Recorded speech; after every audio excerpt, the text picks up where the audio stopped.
morning, everyone, and thank you very much for joining us today. Our purpose, as you know, is to strengthen our collective response to the climate crisis. No challenge will have a more significant impact on the world or require a greater level of international cooperation. And no challenge ranks higher on the list of global priorities for this administration. Since we convened this group in April at the Leaders Summit, the international scientific community has issued a stark warning. Last month, the Intergovernmental Panel on Climate Change, in a report that all our governments reviewed and embraced, presented the irrefutable evidence of the crisis now upon us. As context for our discussion today, I just wanted to highlight a few key findings. First, the report included important measures of how we're already altered our climate. There's more carbon dioxide in the atmosphere today than there has been in 2 million years. As a result, the planet is warming rapidly. As we strive to limit global warming to 1.5 degrees Celsius above pre-industrial levels, we now know that we have already seen temperatures rise 1.1 degrees Celsius. Second, the report looked at how this is already affecting life on Earth. Every area of the planet is now impacted by climate change. Many of the extraordinary weather events we've recently experienced would have been, and I quote, virtually impossible without human-induced warming. Finally, we know what's needed now. To keep warming below 1.5 degrees Celsius over the long term, emissions must fall rapidly this decade, and they must reach net zero around 2050. The good news is this. According to the IPCC, if we do what's required, global temperatures will stabilize in just a couple of decades. We can avert the worst potential consequences of the crisis. That's our charge now. The science is clear, and it's up to the countries assembled here today to lead a decisive global response. With that, it's now my honor to introduce the President of the United States, Joe Biden. It's good to see you all. Good morning. Thank you, Secretary Blinken, and a special thanks to Special Envoy Kerry. John's been a friend for a long time, and I have absolute trust in his leadership on this issue. We're honored to host all of you today as a follow-up to the Leaders Summit Climate we hosted back in April. That summit made good on a commitment that I made to the American people, that the United States would return immediately to the world stage and address the climate crisis. I wanted to show that we're at an inflection point and that there's a real consensus that while the climate crisis poses an existential threat, there is a silver lining. The climate crisis also presents real and incredible economic opportunities to create jobs and lift up the standard of living for people around the world. And I want to thank you and your efforts so far I need to tell you the consequences of inaction, but you all actually know it. It's somewhat presumptuous of me to say this, but over the last 2 weeks, I've traveled across the United States to see the damage and destruction from record hurricanes, record floods, and wildfires. China continues climate continues to change across Europe, Africa, and Latin America, and you've endured massive flooding. Fires have raged across Australia and the Amazon and the Russian tundra. In Siberia, I found it almost unbelievable. Temperatures reached 118 degrees inside the Arctic Circle. The finding from the new Intergovernmental Panel on Climate Change represents a code red for humanity.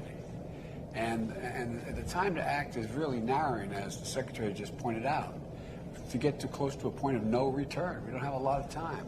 So we have to act, all of us. We have to act, and we have to act now. When we met in April, we agreed to strengthen our efforts as we head to COP26 in Glasgow. Today, I've called us together again to candidly assess our progress. I'm grateful to those of you who've strengthened your contributions under the Paris Climate Agreement and put forward ambitious targets for 2030. And thanks to your leadership, countries representing more than half of the global GDP are committed to taking steps that will keep us within reach of our joint pursuit of limiting warming to 1.5 degrees Celsius. But we know there's still a lot of work to do. And if anything, our job, in my view, has grown more urgent. The countries representing the Major Economies Forum account for 80% of global emissions. Without adequate commitments from every nation in this room, the goal of limiting and warming to 1.5 degrees slips through our hands, and that's a disaster. And here's what I believe we have to do right now, and what we're advancing here in the United States. We have to bring to Glasgow our highest possible ambitions. Those that have not yet done so, time is running out. For our part in America, I'm working to pass historic investment and to modernize our climate-resilient infrastructure, to build a clean energy future that creates millions of jobs and ushers in new industries of the future. As part of this work, the United States is committed to reduce greenhouse gas emissions between 50 and 52% below 2005 levels by the year 2030. And, we set a goal that by 2025, our power sector will be free of carbon. In 2030, 50% of the cars sold in the United States, we believe, should be and must be electric vehicles. A further step we're working with the European Union and other partners to launch is a global methane pledge to reduce global methane emissions by at least 30% below 2020 levels by 2030. This will not only rapidly reduce the rate of global warming, but it will also produce a very valuable side benefit, like improving public health and agricultural output. We're mobilizing support to help developing countries that join and pledge to do something significant, pledge and seize this virtual opportunity. We've already taken big steps domestically to tackle these emissions and create good-paying jobs, introduced by plugging leaks and capping abandoned wells and gas wells. We believe the collective goal is both ambitious but realistic, and we urge you to join us in announcing this pledge at COP26. Now, we also have to make additional progress to support developing countries. At the Leaders Summit in April, I announced the United States is working to double our climate finance, triple our support for adaptation by 2024 for developing nations. And I can assure you that we're looking for ways to go even further toward meeting the collective goal of mobilizing $100 billion a year from the developing world and for them. Our emphasis this year is going to be on building ambition on the road to Glasgow. Glasgow is not our final destination. Whatever commitments we make at COP26, we must all resolve together in Glasgow to continue strengthening our ambition and our actions next year and throughout the decisive decade to keep us at below 1.5 degrees and keep that within reach. That's why this forum, I believe, is so important. And it was an important driver in the Paris Climate Agreement. We got to continue to play a vital role going forward. At this critical juncture, the start of a decisive decade, I'd like to use this forum to forge a political momentum and consensus to drive concrete actions in 4 key spheres of energy: industry, land, the ocean, and I want to be clear, this forum will complement, not substitute, for other forums. In fact, with respect to energy and industry, we will closely align our efforts with the work of the forums like the Clean Energy Ministerial and the Mission Innovation, both of which I'm proud to say the United States will chair next year. A plan to kick off these efforts by bringing together ministers in January to discuss clean energy goals in power, transport, industry, building sector.